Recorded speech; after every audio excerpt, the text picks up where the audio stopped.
今日同你介紹一支咧1855年喺馬高嘅三級莊。咁呢支酒嚟計咧，我認為屬於係一個喺馬高之中最好飲嘅一塊田，除咗馬高正牌之外。點解咧？我哋以前賭王何新生喺1961年嗰陣，佢亦都買咗好大批呢個1961年嘅馬高。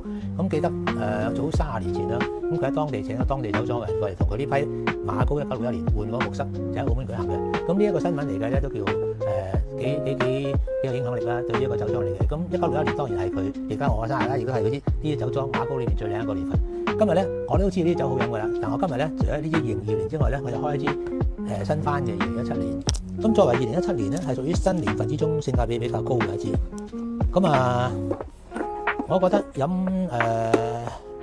哈馬咧，哈馬嘅酒莊咧非常之內斂，佢就比較低調，就唔係好喜歡出去 social 嗰隻嘅。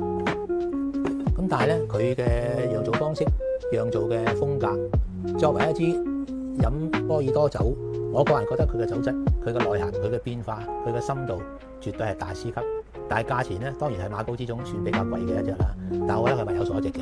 咁喜歡飲法國波爾多有優雅、有內涵，真真正正係我哋交響樂嘅經典史詩級嘅好酒咧。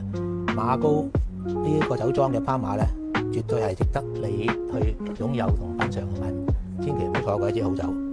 2017年咧，我相信價錢會喺2000蚊以下嘅啫。睇咁嘅價錢試到支咁靚嘅酒，值得。